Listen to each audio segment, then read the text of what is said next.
Bible പഴയ നിയമത്തിൽ നിന്നുള്ള വായന സങ്കീർത്തനങ്ങൾ 41 അധ്യായം മുതൽ. രോഗശയ്യയിൽ ആശ്വാസം നൽകുന്ന വചനങ്ങളാണ് നാം ഇവിടെ വായിക്കുക. ദരിദ്രരോട് ദയ കാണിക്കുന്നവൻ ഭാഗ്യവാൻ. കഷ്ടതയുടെ നാളുകളിൽ അവനെ കർത്താവ് രക്ഷിക്കും. കർത്താവ് അവനെ പരിപാലിക്കുകയും അവൻ്റെ ജീവൻ സംരക്ഷിക്കുകയും ചെയ്യും. അവൻ ഭൂമിയിൽ അനുഗ്രഹീതനായിരിക്കും. അവിടുന്ന് അവനെ ശത്രുക്കൾക്ക് വിട്ടുകൊടുക്കുകയില്ല. കർത്താവ് അവന് രോഗശയ്യയിൽ ആശ്വാസം പകരും. അവിടുന്ന് അവന് രോഗശാന്തി നൽകും. ഞാൻ പറഞ്ഞു, കർത്താവേ, എന്നോട് കൃപ തോന്നണമേ, എന്നെ സുഖപ്പെടുത്തണമേ. ഞാൻ അങ്ങേക്കെതിരായി പാപം ചെയ്തു പോയി.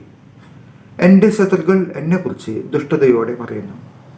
അവൻ എപ്പോൾ മരിക്കും? അവൻ്റെ നാമം എപ്പോൾ ഇല്ലാതാകും? എന്നെ കാണാൻ വരുന്നവൻ പൊള്ള വാക്കുകൾ പറയുന്നു, എന്നാൽ ഹൃദയത്തിൽ തിന്മ നിരൂപിക്കുന്നു.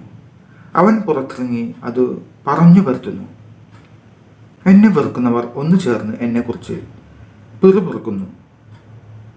അവൻ എന്നെ അങ്ങേയറ്റം ദ്രോഹിക്കാൻ വട്ടം കൂട്ടുന്നു. മാരകമായ വ്യാധി അവനെ പിടികൂടിയിരിക്കുന്നു. അവൻ ഇനി എഴുന്നേൽക്കുകയില്ല എന്ന് അവർ പറയുന്നു. ഞാൻ വിശ്വസിച്ചവനും എൻ്റെ ഭക്ഷണത്തിൽ പങ്കുചേർന്നതുമായ എൻ്റെ പ്രാണസ്നേഹിതൻ പോലും എനിക്കെതിരായി കുതികാലുയർത്തിയിരിക്കുന്നു. കർത്താവേ, എന്നോട് കൃപ തോന്നണമേ, എന്നെ എഴുന്നേൽപ്പിക്കണമേ.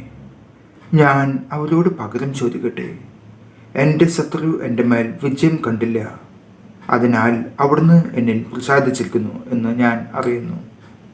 എന്നാൽ എൻ്റെ നിഷ്കളങ്കത നിമിത്തം അവിടുന്ന് എന്നെ താങ്ങുകയും എന്നേക്കുമായി അങ്ങയുടെ സന്നിധിയിൽ ഉറപ്പിച്ചു നിർത്തുകയും ചെയ്തു. ഇസ്രായേലിൻ്റെ ദൈവമായ കർത്താവ് എന്നേക്കും വാഴ്ത്തപ്പെടട്ടെ. ആമേൻ. നമ്മുടെ കർത്താവായ യേശുമിശിഹായ്ക്ക് സ്തുതി.